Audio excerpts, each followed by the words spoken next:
Hey everybody, welcome to the Real Late Show. I'm Chris. Got Craig with me. Craig, how you doing? I'm doing pretty well. How are you, Chris? Good.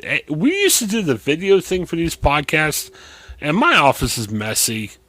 Craig, I've actually had people who have messaged me like, "Why do you have shoes hanging up in your background and stuff?" I'm like, "Look, this is my office I work at. I don't have a professional studio. I think my house is like 1,200 square foot. You get what you get, dude. I mean, I got two kids. Yeah. I don't have room to have professional sound studios or anything else like that." No, no. Well, I mean, it's better than what I'm doing right now. I'm in this like black void. I have no video for whatever reason, so I'm just like a black Right. screen. You know? Well, the cool thing about it is we use a cool program called Headliner, and that's why if you see, we have an audio podcast. If you see us on YouTube, it's just the shot of the cover art of the show, and you can listen to that way too. So, and you don't need to see our faces. I mean, we're not models. I mean, it's all good. Let's don't worry about it. Hey, Craig, I know. I guess if we're more into sports, footballs are a big sport on this program. Yeah. Yeah. And good night, Craig. What is happening with football this year? So much craziness and everything else. I mean, I'm hooked, man. Football's been nuts this year. Yeah. Very unpredictable, college and pro. It's kind of fun if you like excitement, and it's probably a little bit nerve wracking if your favorite teams are playing. Yes, and we'll talk about that because definitely here in Ohio, um, wasn't a great weekend for NFL football in Ohio, and neither Pittsburgh either. And we'll talk about that. I wanted to start out too because even more than football, we like kind of the streaming slash pop culture other side of it. And a couple things happened that were kind of interesting. Craig, have you ever watched RedZone channel on NFL Sunday? No, I actually have not. Surprisingly, I've never. Maybe I've seen it in a store or something, but I've never seen it. I've never subscribed or anything, and yeah, so I'm very very new to it. Okay. Well, I used to have it probably, I don't know, a couple years back. I used to be a real big fantasy football guy. I play a couple leagues, and I mean, if I was still real big into fantasy football, we may even do a fantasy football segment here. And I've kind of lost a little bit of interest in the fantasy football. I have a league I do with a church I used to go to, but it's more for the friends. I mean, honestly, Craig, I think I'm going to go 2-0 tonight, but I can't tell you too much about my team. But Red Zone channel is kind of a good thing to do if you're trying to keep up with a lot of your fantasy football teams. I'm like, nah, I don't need the fantasy football part of it. But I'll be honest, I get a little bored sometimes when you're watching one game, it goes to commercial, maybe that game is boring for whatever reason, and if your team's not on your local channel, you're like, this isn't that much fun. So I looked at it, I have a little extra in the pocket this month. I said, let me try Red Zone channel out, Craig. So I subscribed to that on Sunday, maybe like 102. Got home late for lunch, and Craig, I was enthralled. They go back and forth between games. The channel is only on from like 1 to 8 on Sunday, and Craig, it's nonstop. No commercials. Especially on the 1 o'clock games, there's maybe 6, 7, maybe 8 going on at the same time. And it's like the old NCAA March Madness where they say, hey, we're going to take out here. There's upset brewing or whatever. They keep taking you back to whatever they feel the most interesting thing is. And then if there's say there's like a couple teams inside the other team's 20-yard line, they'll double box it. They'll triple box it. They'll show you even 4 games at once, which is crazy. Okay. But the thing is, if you're like me, this week my team, the Steelers, weren't on local TV. Unless you buy the Sunday ticket package, you're out of luck. And I'll be honest, Craig, it was hard for me to do other work, I got to tell you, yesterday, which kind of put me behind. But man, if you like football, it's just nonstop, and they do a good job of trying to show you the best games. So and we'll talk about it in a minute. There was all kinds of crazy comebacks and everything. You saw those plays either live or right after they happened. Okay. So you're not stuck into like some boring game that is like 3-3, and you're like, who cares about this? And you miss all the other stuff.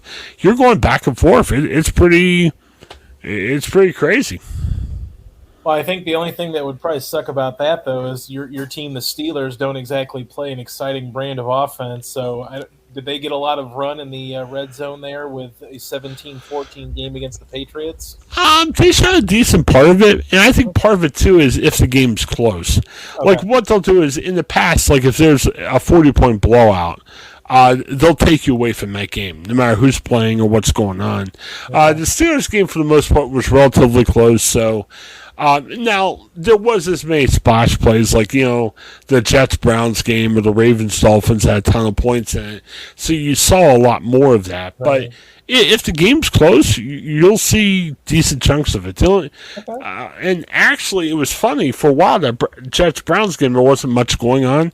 So there was an hour where you really didn't see much of the Jets-Browns. Now, the last 2 minutes, they're pretty much showing you the whole game. But, until then, it wasn't. That wasn't the case. So, it's interesting. I will tell you.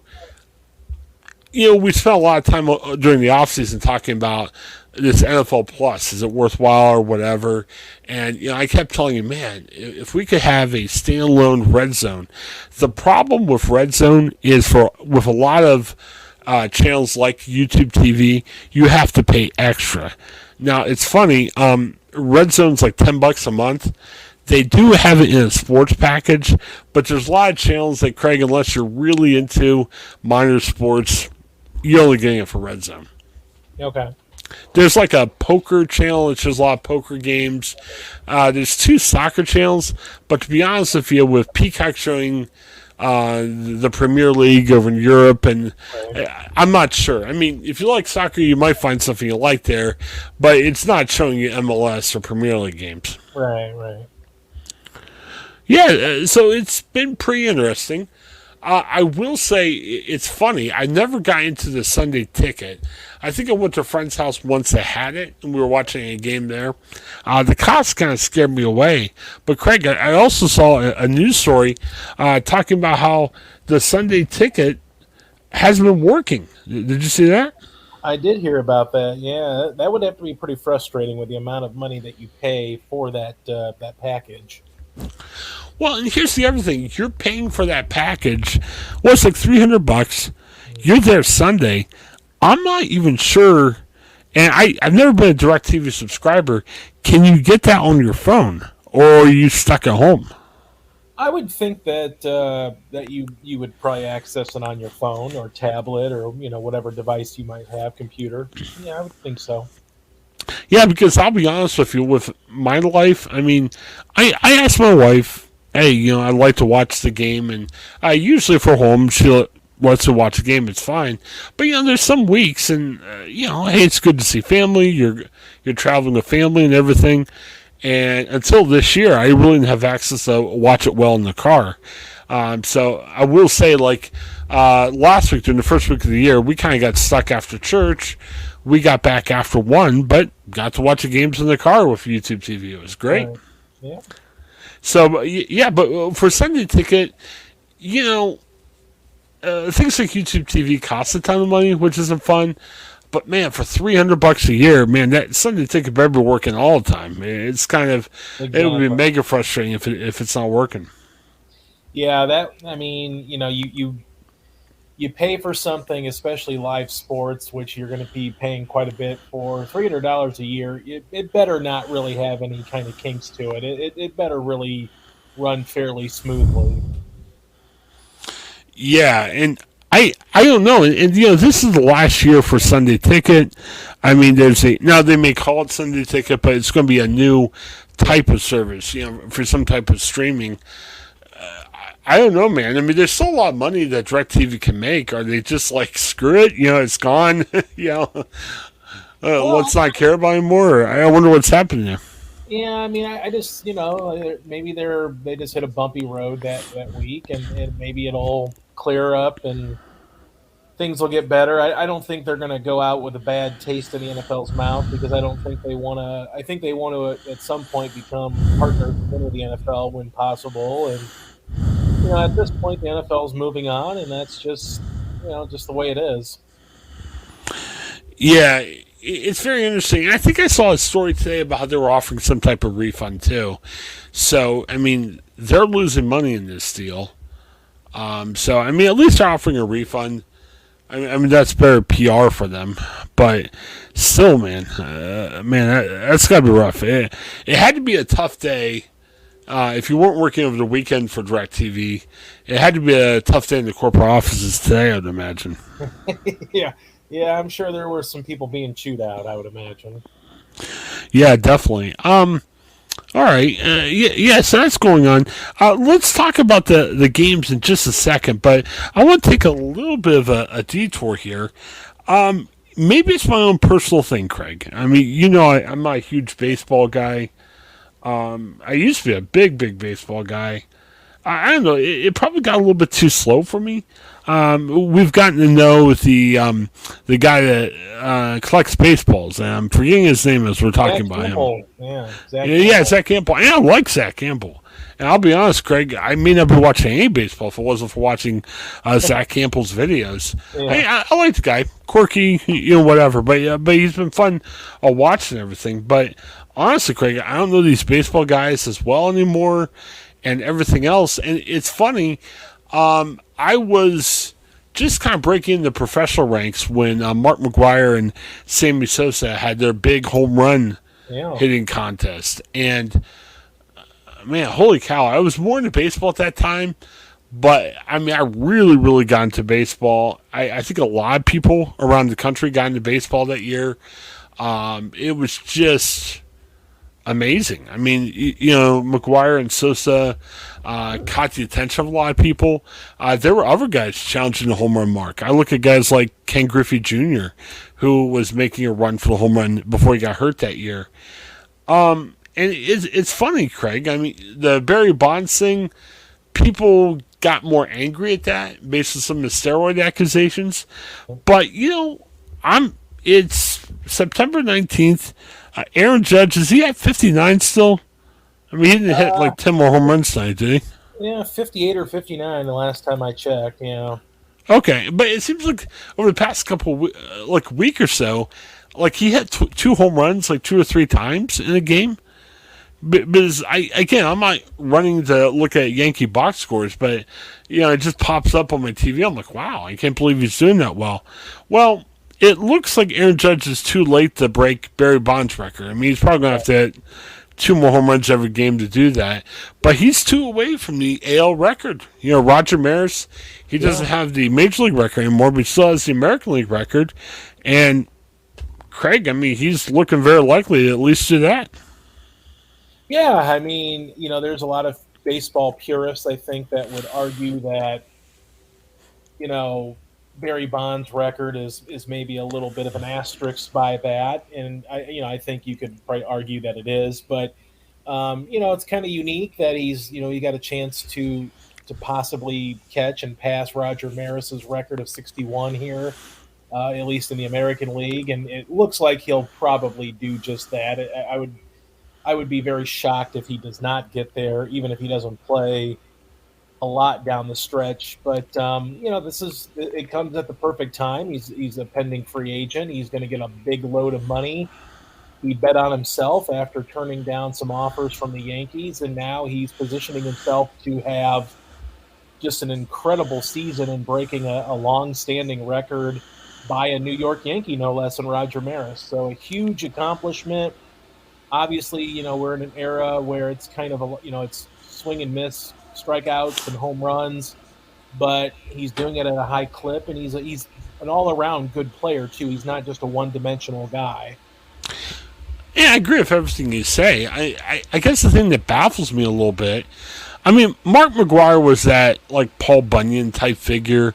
Yeah. I think the thing that Sammy Sosa had going against him was Sosa got to the point, and I know people are probably yelling at their phone or however to listen to this, going, "It was the roids, it was the roids." I mean, Sosa got really good for a while, and say what you want about the roids, I can't tell you for certain either way. But maybe the thing going against Sosa wasn't always that prolific home run hitter. But Right. man, Aaron Judge, good looking guy. He's a young dude. He's a big strapping guy, and he plays for the freaking New York Yankees. So, And Craig, and again, maybe I'm not hanging out with baseball people, so that's why I'm not hearing that much about him anymore. But I'm not hearing any talk about Aaron Judge. I mean, people are more interested in the New York Giants being 2-0 in football than how Aaron Judge is doing. you know what? I can't disagree with you there because judges. I think if you're a huge baseball fan, you certainly know what Aaron Judge is doing. But you're right. I do think that from the casual fan that might drop in on baseball every once in a while, they might know like what Shohei Otani is doing more than they might know what Aaron Judge is doing. I think a lot of that maybe, and it's weird because Judge is he plays for the most popular team in baseball, at least arguably anyway, with the Yankees, and they're a good team this year, and he's having an elite season. But yeah, and they have had a little bit of a struggle as a team here as of late. And I think maybe that's part of it is, the team's success. While they'll make the playoffs and be a good team, they were on pace to be, an all timer kind of team because of how good of a start they got off to. And you're right. I think maybe people are number to the idea of the home run ball. More people hit more home runs than they ever have in years past, especially now since we're out of the steroid era. But I think people should give Judge a lot more credit, and not just for the home runs, but just the overall season that he's having. He's hitting over 300. He's just having an incredible season. And, he's got 16 stolen bases. The guy is just an elite player, and more people should be talking about him because he's putting up an incredible offensive season. Well, and the fact he's got a unique last name of Judge, Yeah, they have like a Judge section in the yeah, right yeah, field stands. I mean, there's some stuff going on, and maybe, I think NBA is still popular. I hear buzz about that. yeah. But man, we had a crazy weekend of football over the weekend, and that's just lapping baseball right now. It And is. Yeah, it's okay because I'm not a huge baseball guy. I'm not missing baseball. But I think back at the purists, let's whip out Zach Campbell again. I think Zach Campbell is going to love baseball if two people show up to games. I get that. But man, baseball is just, it's stunning how much of it seems like a nosedive it took. For a while, I think it was right at the same level as football and everything. And man, you got guys ready to break home run records, and is it what page 6 or 7 of the sports section now? It's just strange yeah, how it's worked out that way. yeah. It's just I don't know. It's the way the game is. I mean, the NFL is the top dog, even with all the issues that they've had over the last several years with the protests and people saying that they're giving up on the NFL and this and that. It's still the most popular game in town. A mid level game on a Sunday afternoon or whatever kind of game is going to outdraw a World Series game, an NBA Finals game, a Stanley Cup playoff game. That's just the way we. It's just the way we are as a society now. We're a football society, which is fine. It's sort of our sport anyway. But it would be nice to see baseball fans kind of return a little bit because I think yeah, I'm not sure what the ratings have looked like this year. I'm not sure what attendance has looked like for the majority of teams, but you get the sense that people like Aaron Judge and Mike Trout and Shohei Otani are really carrying the torch for baseball. And you'd like to see, you'd really like to see more people get back into it if they maybe lost touch with it because some of these people are putting up incredible seasons, and I think people need to respond to that. And maybe with next year they're going to have a pitch clock. You're getting rid of the shift. They're trying to I guess you would say modernize the game in terms of speeding it up and making it a little bit more accessible. But I don't really see a lot of people getting upset when NFL games run 3.5 to 4 hours. it's just the amount of action that you get in those games compared to the Major League Baseball games that you don't really get a ton of action. You get some slowdowns and some stops in the action that kind of make you lose interest. I agree with you. It's funny though because people say, "Man, you get all the action in football games, but you get a lot of staying around and the huddles and everything else." Yeah.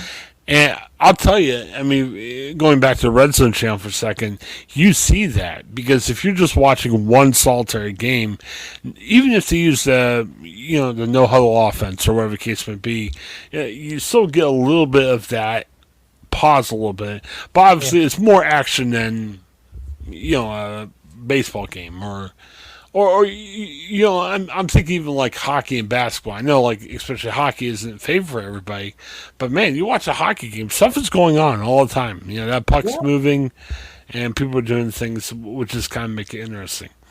Well, we're going to kind of go against everything we said because we're like, why are we talking about football and not Aaron Judge? Let's talk about football. Yeah. Because my goodness, there's a lot of things going on in football. Lots of huge news with Ohio professional teams. Let's go over some of the things really quick. Browns had a very Brownsian loss. They were up by 13 with like a minute and a half to play, and the brakes went against them. There was a blown coverage, and then a missed extra point by the Browns earlier, coupled with a onside kick recovery. And next thing you know, the Jets end up with a 31-30 win. These games happen in the NFL, but what do you think the long-term implications are? I'm going to say the same thing about the Steelers in a minute.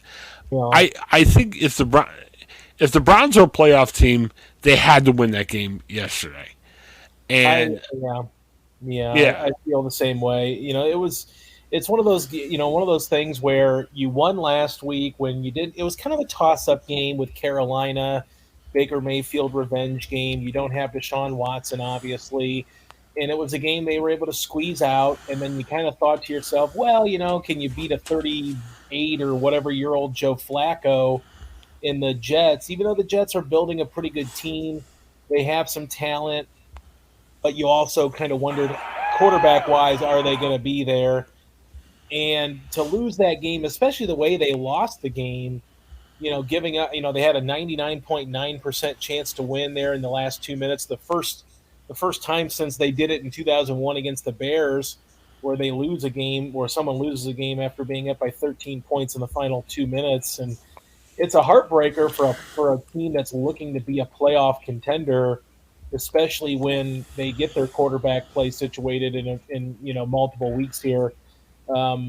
It's a really, really terrible loss if you're a Browns fan because you had the game won.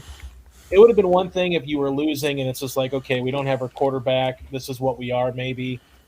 But they were up. They had a lead and they couldn't play defense when they needed to, and they miss a PAT after Cade York makes the big 58-yard kick last week against Carolina. This week he misses a PAT, and it's all the little things. I know people were complaining about Chubb running the ball in the end zone instead of maybe taking a knee on it, and it's easy to bring that up. But then I also kind of think to myself, he scored a touchdown to put them up, which would have been 14 if the extra point was good. If you can't handle a 14-point or a 13-point lead in this case for a minute and a half or two, less than 2 minutes, then that's on you. That's not Nick Chubb's fault. Chubb did what he thought was right, which is score a touchdown and try to put the game out of commission. Yeah, I know Joe Flacco won a Super Bowl, but Joe Flacco's old. You can't let Joe Flacco shred you like that. Right. I mean, he's a veteran quarterback who can do some things, but man, you made him look like classic. I mean, it could have been one of Joe Flacco's. Yeah. I wouldn't say it's his best performance of all time, but he probably had. You made him look like back in that era of Joe Flacco where he could help you win games in the NFL. And at this age, you wouldn't expect him to be able to help you beat yourself over the hump and get a victory, but he did. So that's a bad sign for the Browns defense moving forward because they're going to be playing. I mean, we'll talk about this game here in a little bit, probably with Pittsburgh coming up, but You're playing the Chargers soon. You're playing Lamar Jackson. You're playing Joe Burrow very soon. Tua Tagovailoa just had a great game. Josh Allen, Tom Brady. Those are some of the teams you're playing in the next 10 weeks. You're going to be going up against the best of the best at quarterback, and they're going to have to put some stops together. And if you really look at it, part of it was, Flacco had great defense with Baltimore. Yeah. For the most part, Flacco had a good running game, so Flacco didn't have to throw it 80 times a game. But if you're really honest, Craig, Flacco never was that franchise. Oh my gosh, he's going to win a bunch of games out of nowhere. Yeah. He had that really great run when he won the Super Bowl. I don't even know how many other 300-yard games he had. I mean, Craig, this could be his top 5 performance of all time. Well, yeah, I mean, he was always in a good spot, but you know what though? I mean, whether you want to argue that he did or didn't win games, or he was the beneficiary of a defense, you can have a great defense, but you need to make plays at times too. Maybe it's like Jimmy Garoppolo, for instance, from the 49ers last year. He did enough to not lose games, and he might have made a play or two to get you into this position to win a game. And, the 49ers were a game away, almost a play away, if he would have gotten that interception on Matt Stafford, to where the 49ers could have been a Super Bowl team last season. So I understand where you're coming from. Flacco probably, not as prolific, but he's had some good seasons, and he's, it's been a while, but he's still a veteran quarterback. And I do remember in training camp, Robert Saleh, the head coach of the Jets, saying that he thought Flacco could probably still be a starting quarterback in this league. He just happened to be on a team that had a younger, hopeful franchise quarterback that they want to see develop. So maybe he was onto something there. Flacco, 5 touchdowns, 1 interception so far this year. He's off to a solid start for the Jets. And the Browns did a bunch of Brownsian stuff to lose the game. But, man, Flacco still had to play hard to get him to win the game. I mean, Flacco still had to make some really big plays on the stretch. Where, yeah, the Browns opened the door wide open and said, hey, come on through. But Flacco still had to play well to come on through the door. Or the Browns still could have won for as bad as the play at the end. Yeah, I mean, Flacco made the plays. Credit to his receiving core. I mean, Garrett Wilson, the Ohio State Buckeye, looks like he's going to be a star in this league, and they look good. I was surprised that they beat the Browns. All right, and let's talk about the Steelers. I know we're the Ohio, and I know we have another podcast where we do that, but Browns and Steelers play on Thursday. Yeah, as Craig said, RedZone TV didn't show a ton of the Steelers-Patriots game, but I kind of caught as much as I could. I don't know, Craig. Steelers defense is still playing pretty well. No T.J. Watt, no sacks, which is unusual for they really didn't get a pass rush. But despite that, they still play pretty good. They just don't have the offense. And, I know there's other issues in Mitch Trubisky. There's very questionable play calling at time. Their offensive line still isn't the best. But, man, Craig, they lost that game by 3 points. New England's kind of like them. New England has some question marks at offense. They have a pretty good defense. Man, Craig, I think the ceiling for the Steelers team is maybe the second round of the AFC playoffs. But for them to hit the ceiling, they needed to win games like yesterday, and they didn't. I think the only redeeming value of that is everybody in the AFC North lost yesterday. Yeah. So it's bad. It's not the end of the world. But I felt bad for the defense. I felt bad for some of the good skill players the Steelers offense have. Because I'm like, look, I don't know who Kenny Pickett's going to be like. I don't know if he's going to be the next Big Ben. He could be a flop. I don't know. Right.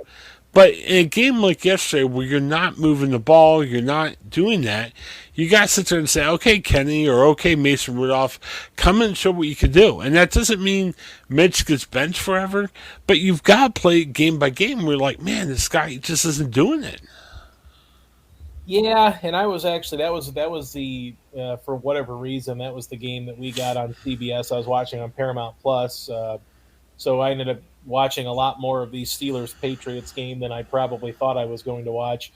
But at the end of the day, and there was a time where the offense kind of sputtered, and of course the chance for Kenny already started. And I kind of look at it like this. When you sign, they could have tried to maybe trade for an Aaron Rodgers, or they could have tried to go after Russell Wilson or somebody else, or whatever it may be. They decided to sign, Trubisky, knowing what he is, which he's might not be a guy that will lose every game, but he's probably not going to win a lot of games. He's just going to be there, and he might make a play or two every once in a while. But Trubisky is not a dynamic playmaker. He's not one of these new age quarterbacks like Mahomes or Josh Allen or Justin Herbert. And at the end of the day, that's not really what Kenny Pickett is either, and it certainly isn't what Mason Rudolph is. So I almost feel like if you're the Steelers, you kind of got all three of your quarterbacks are kind of the same. They're not there's Yeah. really not one guy. Like I guess I kind of equate it to like what I see down here with Tennessee, the Titans. They have Tannehill, who's sort of the game manager type that doesn't make a lot of big plays, but he might not lose you a lot of games. He might lose a few games here and there because he throws the ball to the other team, but Malik Willis is the young upstart, the athletic guy with a huge arm, Patrick Mahomes type arm. And people salivate over that down here because they feel like, well, he's going to be unlocked and he's going to be like Justin Herbert and Patrick Mahomes. And maybe he will, but if he was, he probably wouldn't have been a third round pick. You know what I mean? And I think the Steelers, they might have liked Kenny Pickett because they saw him a lot more being at Pitt. And they probably thought that at worst he'd be a really solid NFL starter. But at the end of the day, when Big Ben was at his best, he was a dual threat quarterback that could make plays, even if he didn't have a rocket arm for the majority of his career. He could still find ways to make plays. I don't see any of the Steelers quarterbacks really being any different than anybody else. I think Pickett might be a little bit more athletic than Trubisky, but then Trubisky's been in the NFL longer, so he's seen more. And then Mason Rudolph might have a stronger arm than the other two, but then he's not very athletic and he's not a great decision maker. So there's not a lot to like about the Steelers quarterback room. And, the idea Because they thought they could hold people ransom for Mason Rudolph at the end of training camp is just a lie. I mean, no one wanted Rudolph because if they did, someone would have been like, "That's the guy we want on our team," and no one did. you might as well keep Rudolph because you may have to go to Rudolph at some time during the year. The thing about Kane Pickett, I'm not completely sold on Kane Pickett. I like the fact he showed some poise in the preseason that I didn't see in Trubisky and Rudolph. And I'm not saying that to say, man, Kane Pickett's the next Josh Allen or something like that. But at the same time, Craig, right now I'm looking at as who gives you the best chance of winning. And I don't know what the answer is. Maybe it's Kenny Pickett one game, maybe it's Mason Rudolph the other. But don't be afraid to swap guys in. I Well, mean, you want to have continuity, though. You don't want to go back and forth. I would say this: if and they're probably not going to make a switch in the middle of a week with the Browns coming up here on Thursday. But if the game against the Browns doesn't go so well, it could lead you to maybe go in that direction when you have an extra couple of days to prepare for the next game. But at the end of the day, like I kind of feel like since you took Pickett in the first round, you got to kind of see what he is, right? Like yeah, you have to play him. he's already in his mid-20s. He was an older draft pick. He's not like Brandon Weeden old, but he's older for a young quarterback. And at this point, you probably know that Trubisky is not whatever anybody thought he was with the Bears, which was 29 and 21 as a starter, and probably better than people gave him credit for, but probably not as good as those people who defend his record.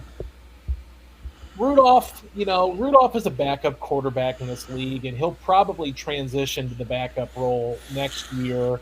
I would imagine Trubisky will probably get cut. You're probably going to go to Pickett at some point this year. You might go to him after this week against the Browns, unless he really shows up and leads you to a victory. But at the end of the day, I don't. Pickett, I didn't really see a lot of the preseason, but I don't know that Pickett was playing against first team guys to really show like, okay, this guy is ready to be an NFL starter. I th- I think because he's a first round pick and you have that 5 year window with him, you almost have to just throw him in to see what he is. Because let's say the season goes south for the Steelers, you might be picking in the middle of the first round or the early part of the first round, and you might have a quarterback on the board that might have better skill sets than Kenny Pickett, which I think all three projected first round pick at quarterback are definitely better projectable starters in the NFL than Kenny Pickett is. Here's I the think, thing. The thing I liked about Kenny Pickett in the preseason was, yeah, he may not play the first teamers. He was not as afraid to throw the ball down the field and just wing it and see what happens. Bill Cowher had a good comment after the Steelers game yesterday, saying, "Look, this guy doesn't look like he's almost afraid of making plays. Like you see him check down a lot. I watched some video on Steelers Twitter today." Kind of showing that, like George Pickens, this hotshot receiver, they hardly targeted him, and there were certain some plays where he was running free down the sideline. yeah, They can't get him the ball, and it's almost kind of what happened with Ben. Ben's got older; he didn't have the arm strength he used to have, so he wasn't throwing it long. Well, Mitch Trubisky should have all the arm strength in the world, and he's not doing that either. So, yeah. I think he's just not the guy. right. He had his run in Chicago. Maybe he got a raw deal because he had a terrible coaching staff and just not a really good system there. He was in Buffalo, and he probably, at the end of the day, he didn't really do anything in Buffalo. So he had a full year where he basically might have played a handful of plays and, didn't really get a lot of first team reps because Josh Allen's there. So I just think this is what Trubisky is. He might bounce around one more time and get it one more shot, a la Marcus Mariota did. But at the end of the day, he's not athletic enough to be like Mariota, and he doesn't have a strong enough arm to really show you that he deserves a starting spot. I don't blame the Steelers for giving him the job or giving him the opportunity to see if they could hit lightning in a bottle, but it doesn't really look like he's going to, because even though the offensive line is not good, Najee Harris is a good running back. They've got solid receivers and tight ends, so there's really no excuse to not be a little bit better offensively if you're the Steelers. And maybe that's where Kenny Pickett comes in and he can, give him a shot in the arm at some point this season. Well, and we'll give our picks for this Brown Steelers game in a second, but my whole contention is, I think both teams go into that game saying, "Man, this is a game that we should win." The Browns were like, "Hey, if we're going to get to where we need to be, we got to beat these guys." And the Steelers are probably sitting there saying the same thing. Yeah. So, in relationship to that, and we'll go into our pick for the game, I think the Steelers have nothing to lose if they just say, "Hey, let's just see who Kenny Pickett is. Let's throw him in there. Kenny, start winging around, see what you can do." Because I'm going to give you two predictions on this game. I think if the Steelers start Mitch Trubisky, which probably isn't the worst idea in the world since it's only a 4-day turnaround, it'll be just like the Patriots game. I don't think the Steelers will play bad. I don't think the Browns will play bad either. It'll just be this whole drum game. The Browns win 20-17. However, you're right. 4 days is quick for a rookie to know what to do. But man, if the Steelers play the cards right, you shock the world. You start Pickett on Thursday. Pickett takes the Browns by surprise. Steelers win 2017. And not that Kenny Pickett, you're going to go, "Holy crap, this guy's, Dan Marino." But I think it could do it for the time being. And I just think they need a shot in the arm. And I don't know if Kenny Pickett's that superstar quarterback, but I think he's got the poise and he's got the ability to throw it down the field. And, it'll be his first start. It'll be kind of rough. But I think he can pull it off because I don't think the Browns are that great either. Well, but let me ask you this. Okay, so if you're going to throw a quarterback in there, I'm not saying the Browns are world beaters here, but do you really want to throw in a rookie quarterback on the road on a short week against a team with Myles Garrett and Jadeveon Clowney rushing you against an offensive line that, let's face it, is just not very good? Clowney is out, for this week. Okay. Myles Garrett traditionally has had a great games against Steelers. Yeah, it could be foolhardy, but I mean, I'm with you. I mean, they drafted him in the first round. They didn't draft him super high in the first round, but still, you draft him in the first round. What are you going to get if Mitch Trubisky comes, gives another hodrum game, and the Steelers score 14 points? Well, no, I agree. This is Trubisky's last opportunity. Like, if he doesn't do it this week, then I think with the extended week for next week against the Jets at home, I think you're more likely to see Pickett start. Now, I wouldn't be shocked if Pickett gets some time, especially if Trubisky struggles and you're talking about a team that's losing or whatever. I think this is Trubisky's last real opportunity to secure his spot as the number one guy here. If he doesn't perform, don't be surprised if Pickett's playing at some point in this game Thursday. I just think it's going to be very. You're going to have two desperate teams, and Jacoby Brissett didn't play bad for the Browns, right? But I'm just saying you're going to have teams that they're going to want to win, and hopefully they're ticked off. I mean, Patriots are a good team. I'm not saying that the Patriots are horrible this year, but again, the Browns need to beat the Jets, and the Steelers need to beat the Patriots to get to where they needed to be.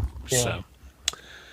Oh man, lots of Browns Steelers talk. Yeah, but we're at the end of our hour, man. Yeah, just FYI, I think the Browns are going to win 20-13. Okay, that's my prediction. I know my picks are kind of weird because I picked it both ways, but to me it depends on who starts. I mean, I don't know. All right, check out Cash App. Also, check out our YouTube. I need to add the link to our podcast. You get $15 off a month to try out YouTube TV. I talk about a lot. Yeah, it's going to help our podcast out if you try it out. But, man, try it out. It's a good service. Lots of good things about that. All right. So later tonight, we're going to have a little bit of a different YouTube show. I picked a video that only went 3 minutes. We looked at this guy who took a picture of himself every year or every day from age 12 to his wedding. But I got some stuff about that I want to talk about. Just about how often we take pictures of other people. Do we keep our pictures? Stuff like that. And then if our friend Joe Castle, who's going to be on with us, is okay with it, I'm going to talk a little bit about my new job. I know we were speaking in code for last week or two, but I'm leaving Gannett. I'm going to be joining Reagan Communications at PR Daily. Bittersweet. Love Gannett, but I love this new opportunity, and I'll tell you more about it in the next segment. So for Craig, this is Chris. Thanks for checking us out. Have a great day. Hi, I'm Jennifer Mooney. Welcome to what is our new Hope Interrupted podcast, based on the work from our book, Hope Interrupted, that I co-authored with my good friend Byron McCauley. Hey, Jennifer, I'm looking forward to this podcast as much as I was looking forward to writing this book with you. We hope to interview some high-impact folks as well as have a little fun. We're going to cover stories of hope. To learn more about our podcast and our book, please visit www.hopeinterrupted.com.